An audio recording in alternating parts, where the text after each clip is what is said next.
after listening to Jonathan, he's covered all the stuff that I wanted to cover.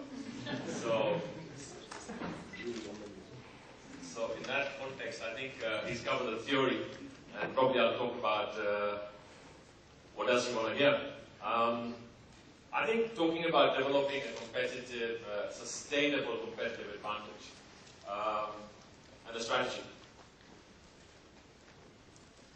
I'd like to break it out into two simple systems and say, decide what you want to do. What? So if it's simplified, it's what. Now what means your vision, your goal, your direction where you want to go. That's the what. Decide what you want to do. And then worry about the how to. Now how to is your strategic options or objectives, what you actually choose and say, this is the strategy that I'll use. And if you break it out, a lot of people today get stuck in developing a strategy in how will we do it. We don't have the resources, we don't have this, we don't have X, Y, Z, and therefore they get stuck. Inertia kicks in and they don't even start off. Now this can be done even for yourself. What do I want to do? Where do I want to be? And then you put a time frame to it. You say, fine, within what time frame am I talking about? If it's for your company, it's a competitive strategy. You talk about what is it that we want to do. Now when you say the what, your vision or your objective, number one comes in, who is your customer? Now I'll talk commercial language because how many of you are in business? Okay, how many of you are in doing good social service?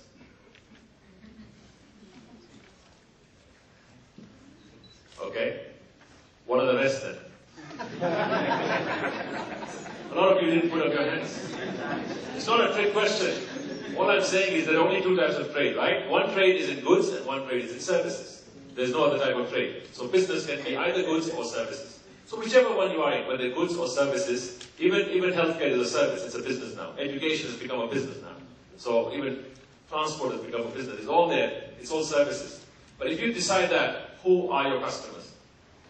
This must be crystal clear whenever you develop your sustainable competitive advantage. Because if you're trying to create a strategy, who are the customers? Second, if you know your customers, what are their needs? Or identify the customer's needs.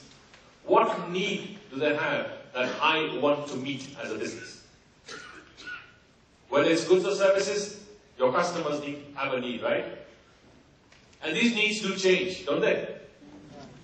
What you all wanted 10 years ago, 20 years ago, 30 years ago, you probably don't want now. We could have never thought 20 years ago that we'll carry a mobile phone which will replace all our cameras. We threw away the cameras. Now your mobile phone is your camera, your email, your everything, your office.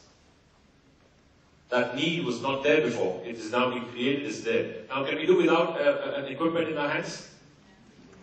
You're probably sitting there and doing some fidgeting stuff with BlackBerry or whatever, because we have connectivity. Can we now stay without connectivity? It's become like your water and power, right? So I'm just saying customer needs change. Once you realize this, developing a sustainable advantage or sustainable strategy is about knowing how the needs are changing regularly. And there's an interesting notion about this. If you talk about future world, in 5 years' time or in 10 years' time, how many of us know what our customers will be needing, will be requiring? Are we geared up for that? Are we changing ourselves or our service that we're giving or the goods that we're manufacturing for the changing needs? So, in that respect, we need to know the what. I have an interesting article I can send across to you. It's from the Future World. Future World talks about by 2020, by 2030, what will not be there. TV as we know it will not be required. It will not be there because you will just have internet action.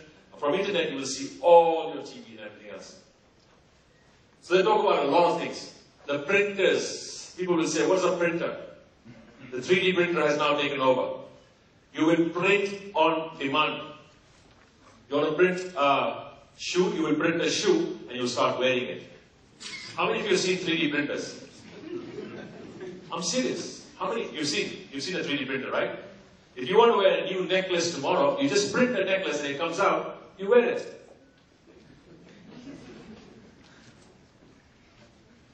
You want to wear new specs, you print them and you wear them. Is that thinkable? Do you think it's a wow? It's happening today. It is the next 10 years. Go down to Google and find out 3D printers. You'll get all this stuff. You want to make a shirt, a new shirt? You print a shirt. It comes out as a shirt. You wear it. Now what's going to happen to our manufacturing industry who's been putting up huge investments in making shoes, whatever. This is mass customization. No, this is customization to your needs. Are we ready for this sort of world? We are. How many of us are ready for this sort of a world? Not many. You see the point? My point is, when you're looking at what your customers need right now, you can talk about customers' needs today. A lot of us would see, what have they been in the last 2 years? Or who's doing good trade? Let me do a copycat and it's a me too, right? Why? Because there's a lot of customers. Or we see Safaricom doing well, we say, I want to be like Safaricom. So I want to be from where everybody's been before. But now we talk about innovation and say, fine, what are the new needs?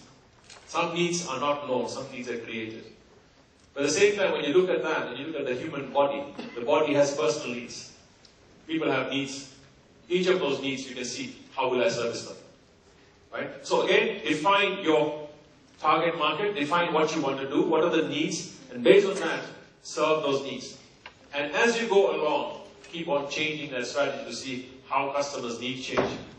Number one. Number two, if you're in manufacturing, have versatile manufacturing. Which means I am able to change my manufacturing as customer needs change. Now, which is the most volatile industry? It's technology, right? Technology, by the time it's out, is already obsolete. That's what they say. A new iPad came out recently, iPad 3. Yesterday they launched iPad 4. The iPad 3 is obsolete. Throw it away. It just becomes obsolescence. And I think it's important that you've got to make sure your time to market, your speed is important. So if you get your strategy clear in terms of who's your customer base, where are the customers? Geographic location, where are they and whom are you going to serve? So once you define all this, how do they buy the products? What do they buy? Or if it's a service, how do they buy the service? And service industry, I think a lot of people in Kenya have not found out serious opportunities in our Vision 2030 in the service industry. Water, transport, roads, toll roads, they're all going to become service. Now, if anybody of you wants to do a business, if you want to run and manage Thika Road, with zero interest rate, and I offer to pay one installment for the repayment, and everybody got a computer. Of course, I had to do other things. Totally positive. So you must play in every corner to make sure these things come. That way, then you can say your strategy can be sustained. And it is actually something that can last you longer. If you are thinking about financial, the bottom line can actually be only for a while.